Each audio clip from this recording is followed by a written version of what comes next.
Welcome everyone to Sysco Canada's virtual kitchen show.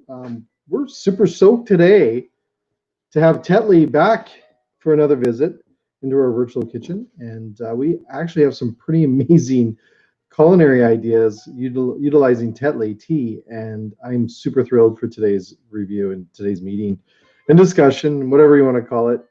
But I'm going to get everyone to introduce themselves, so I'm going to pull this banner down and say hi to everyone there. Hello everyone. Oh, we can't hear everyone, so I muted everyone, so it doesn't help. There you go. Welcome, Chef. Hi. Hello. So, Chef, I'm gonna get everyone. I got James and Jed on the bottom here. I'm gonna get them introduce themselves, and then we'll come back to you in a second. Sure. Jen, James, welcome to the show. Want to share a little bit what you do, who you are? Sure. James Kenny, just manage the food service business for Tetley across Canada, and work with the folks here at McCormick Brewery and Waypoint Food Service to represent the Tetley brand across Canada. I'm glad to be here today. And I'm Awesome. Jen. I work in the marketing side of Tetley, Tata, and support James on the food service marketing initiatives. So, yeah, happy to be back with you again, Jay. I was going to say, welcome back, Jen. Awesome. So, Chef, let's get right into it. Sure. What's today look like? Well, I'm going to show you some stuff today that everybody thinks is tea is really something you drink hot, right? So I'm going to show you some different ideas, some drinks, some cocktails, and a few food items you can make with tea as well, because it goes across all platforms. And don't think it just that you drink it inside. You can drink it outside.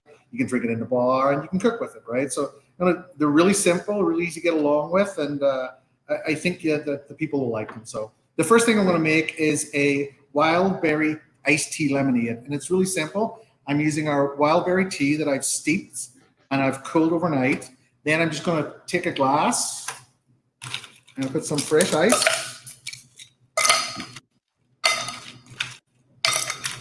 I'm going to put a little bit of fresh lemon too, just for some color. And this is our wild berry tea that we made. We'll do half that, half lemonade.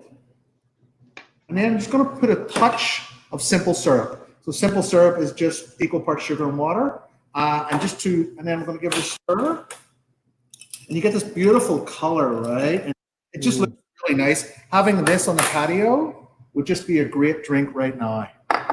And then, Chef, that's got to be like very inexpensive to make. Oh yeah, you're talking pennies here, right? Because really, you got lemonade, lemons and water, and a little bit of sugar, some simple syrup, sugar and water, and a tea bag. You're talking probably under 15 cents.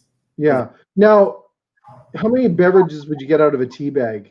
Like, can that tea bag, how many glasses would you say?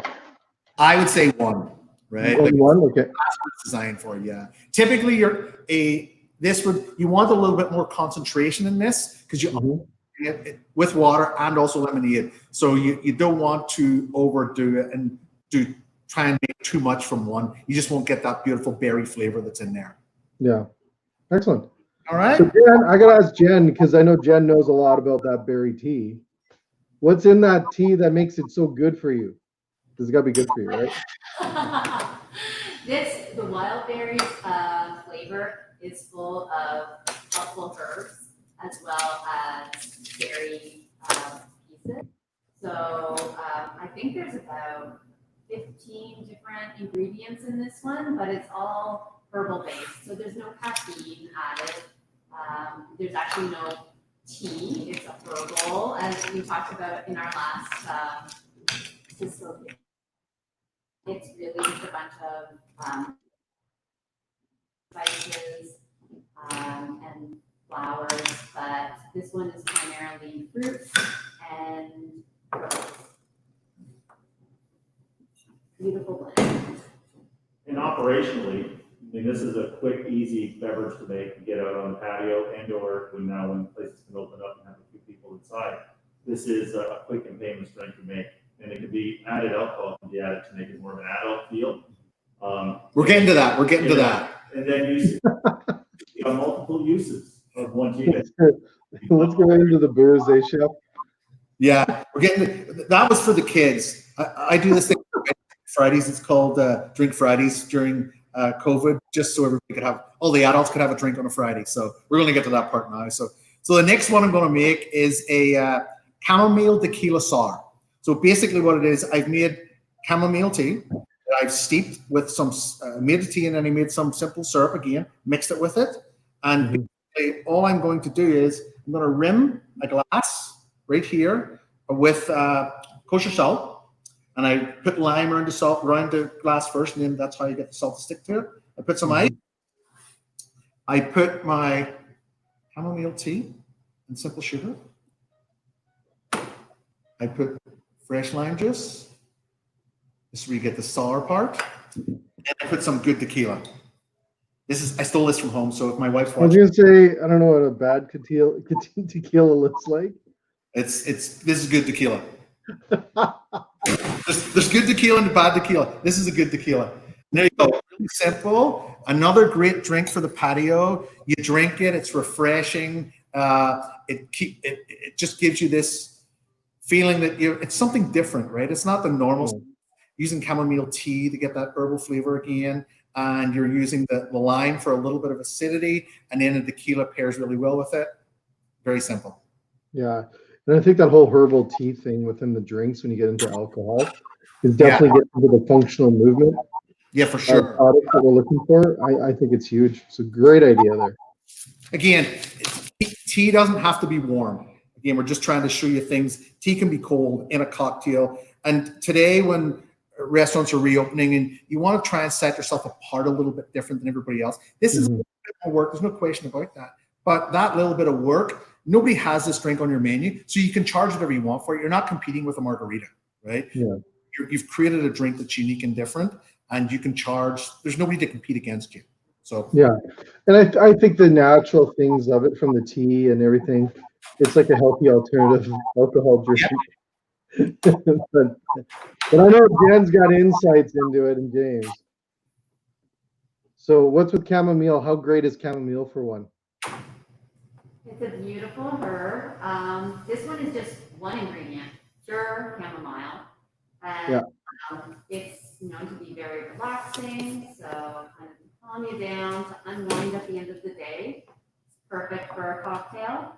I went back and found the wild berries tea that Graham featured in the first lemonade, and I exaggerated. It's 10 ingredients, but it includes things like hibiscus, which is cooling, poppy flower, apple, rosehip, berry stem, orange peel, blackberry, raspberry, strawberry. It's just a beautiful summer blend that a lot of people really enjoy.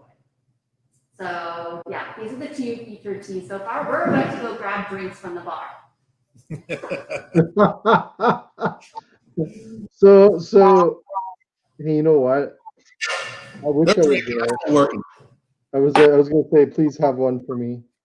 Well, the next one is definitely for you. Okay. What's next? What's on deck, Chef? So the next one is going to be an Earl Grey Blackberry Bourbon cocktail. So again, trying to create something different. So I'm going to, this one's going to be muddled. So I'm going to take, I've washed these blackberries already. I'm going to take 6 of them and I'm going to put them in a cocktail shaker. I'm going to muddle them with my muddler. What you're doing here is you're releasing all the juice, getting any essential oils out. So I'm going to muddle that really until it's quite mashed.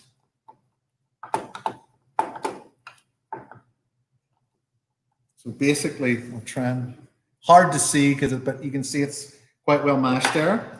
I'm going to I brewed some Earl Grey, so it's nice and The tequila's kicking in, hey, bud? yeah, it is.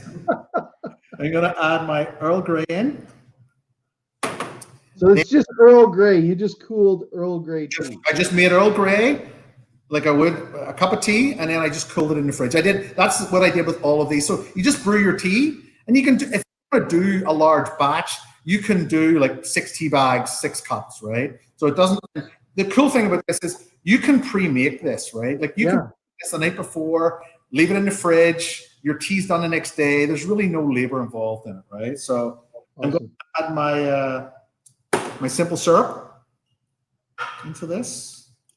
And then I'm going to add a really good bourbon. This is a bourbon that is from Memphis. And again, if my wife's watching, I'll bring it home because I stole it. So I'm going to add 1.5 ounces of that because I want this to be a good cocktail. So basically, I'm going to take that. I'm going to make sure I put my shaker on well because it can't come off. I'm going to shake that. See, that's not how you shake it, chef. You got to get it up higher. Yeah, I ran a martini lounge. Come on, higher. It explodes all over me. You got to get a little higher. Like this? Yes, there we go. Yeah, there, that's way better. Tom Cruise. Then I'm going to throw a blackberry.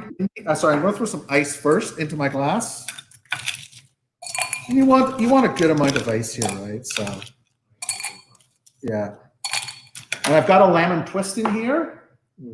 Pour my mixture over and look, beautiful color, right?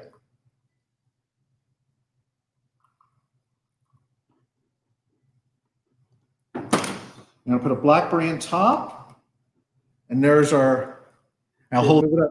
You can see beautiful color, something different. Again, nobody's doing this. And it's really a twist on an old fashioned for all intents and purposes, right? Because you're using bourbon, right? But even the aroma of this, because you've crushed the blackberries, I think Jan's going to drink it now. Because you've crushed the blackberries, Cheers. It just gives you a really, really nice aroma. Looks great going to the table. And again, nobody's doing this, so you can create a price that's unique and different, right? So. Yeah. Well, also, I think bourbon's going to come back in that younger age, like the millennials and Gen Z that are coming out to these pubs and everything. I really think these older style drinks from the 80s are coming back. And I love it. Yeah, good. You're missing this because we should have sent you some stuff so you could have made your own. Oh, don't worry. There's always tonight. Yes. So here we've got the Earl Grey product, which is featured in the Blackberry cocktail. So yeah, we're double fisting it here with our tea cocktails from Tetley. Jen has all the alcohol. Yeah, what's up with that, James? You got to get in there. I know, right? I'm very polite this morning. And the lemonade with wild berries is fantastic. It's a nice drink. It's refreshing. It's got that aromatic of the beautiful, the berry notes and stuff like that. It's really, really nice. I like wild berry, and we also have the lychee rose one. We have another one which is a lychee rose, it's a cold brew. It's a great lemonade. I've made this. So explain a cold brew to me, chef. So basically, you're not putting hot water in this. You're putting cold water. Yeah, so like making a sun tea, where you put tea bags into cold water. Yeah. And then you let them steep for a period of time, depending on the batch you have. But between 7 and 10 minutes if you're making cocktails with it, to give it some strength and some density. And you just don't use hot water. It's just simply cold brew, remove the bag, and begin the process of pouring over ice or creating a beverage that is done for us today. Does it steep the same length, James? Like, do you steep it the same length? Pardon me? Does it steep the same length? Like, you let it sit in the cold water for a certain amount of time? Yeah, hot water steeps a little bit faster. Okay. There's a chemistry involved with the water moving when it's boiled. But yeah, it extracts the flavor. So really all you're doing is you're hydrating tea, right? So you get the dry leaves, you're adding moisture and extracting that flavor from the leaf. When it's cold brew, it takes a little bit longer, but it's not as sharp as boiling tea for iced tea. It creates a cleaner liquor, if you will, a cleaner finish. Smoother on your palate. And you can see Yeah. Visually cleaner product. Okay, cool. Well, I ran a martini lounge 16 years ago. And if we were Alright, able so to bring in We're product, going to do some hot food now, Jay. So we are. So, and I've got it prepared to give you the idea of what I'm doing. So basically, I've made a poaching liquor, right? So I'm going to poach a salmon, right? But I'm going to poach it in. It's going to be green tea. So I brewed the green tea like I did before, and I have a poaching liquor here, which you can see. Hopefully it doesn't spill too much. Let me try and lift the camera up. Yeah, there you go. So in here I've got green tea, peppercorns, and ginger, and half juice of an orange and half the juice of a lemon. So I just put my. I'm going to take my salmon here, and I'm just going to put this right. So just let it poach slowly, and when it's done, I'm just going to pull it out. And then what I've done is I've taken some honey and some citrus juices, so lemon and orange, and I've just reduced them down. And when my salmon comes out, I'm just going to glaze it with that honey, and it'll end up looking something like this. You can see here. mm-hmm. So this is a citrus, a green tea citrus poached salmon. Again, unique and different. You're getting that green tea flavor in the salmon, and again, something different. It's a little bit lighter. I've served it with a 10 grain, and I've served it just with some poached vegetables. So again, very simple and a great way to introduce tea into the cooking process through the poaching, and it absorbs the flavor really well. You can also do this. I did green tea, but I've done it before with wild berry, and I've done it before with what else have I done? I think I've done Earl Grey too. So you can use both. Oh, really? Wow. But that green tea flavors and everything going into the salmon would Yeah, just be and it doesn't really, if you use the berry ones, it does color it more. It makes it more of that reddy color. Yeah. So this is the one I use, which is the green tea. Really nice. It just gives it that, he's got his Tetley cup. Yeah. Not bad, eh, James? I love it. It came prepared. That nice flavor of the green tea, and it's just different, right? So we're just trying to create something that's different, right? So. Well, just smelling the tea bags, like just sitting here, I do have a brewed one, but putting that with salmon would really give a lot of different flavors that we typically don't see with salmon. So really sets it apart. And I'll use tea often to smoke as well. Like you can open the tea bags, and you can put them on a baking sheet and get it really hot, and it'll start to smoke. You put your salmon in on top, and you cover it with foil, and you throw it in the oven for like 15 minutes, and you'll have a tea smoked salmon, like a Darjeeling or a Earl Grey or a green tea. Green tea, not so much, but the heavier teas, the darker teas, really good to smoke something with. You'll often see tea smoked duck. You'll see that quite a lot. And that's how they do it. They just put it on a cookie sheet with tinfoil, tea bag, salmon on top of the tea bags. Tea bag opened. Open your tea bag, and you'll put your tea on the. Or you can do. A lot of people will do it in a wok. So they'll open the tea bag, open the tea on the bottom of the wok, and then there's a rack that sort of fits on the wok. They'll get it really hot. They'll put their chicken or their salmon on top of that, cover it, and throw it into the oven, or their duck, and that's how you would do a duck or a tea smoked salmon. Wow. But it's really simple. We often make food too complicated, and it's really not that complicated. And the more complicated we make food, the harder it is for people to execute it. And I'm of the belief is if I can keep to like 5 or 6 ingredients, or at least under 8 where possible, you'll create a dish that people can eat, enjoy, and think about it didn't cost them the earth to make it. When you get these dishes, 25 items, you're paying a lot of money sometimes for stuff that people don't understand. So tea smoked duck. All right. My last one today, Jay, is this is going to be a noodle dish. So it's going to be a tea infused pork noodle. So basically, what I've done is I've sautéed some ground pork in it's got some fish sauce. It's got a little bit of peanut butter, some soy sauce, a little bit of olive oil, some minced garlic, some minced ginger, a little bit of finely chopped shallot, a little bit of fish sauce, brown sugar. And I've just sauteed that. And then I've added a little bit of Korean bean paste or fermented bean paste.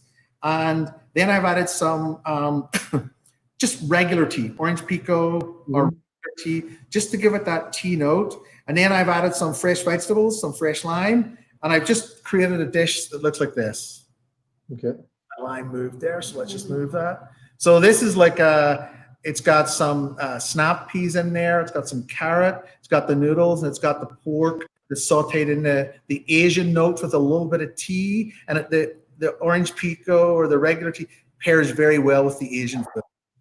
Wow. So the tea, really using tea to infuse different flavors into these dishes is one, cost effective. It's extremely cost effective. Yes, because really I put two tablespoons in here, so you're talking less than a penny probably, right? Yeah. You want to get a cup, which is 8 ounces for all intents and purposes, out of a tea bag. So you would get, I don't know, 20 portions out of that if you're tea infusing. And what you could do too with this is you could also drizzle it. You could mix the tea with a little bit of sriracha, and you could tea sriracha on the top if you want it and stuff like that. Really?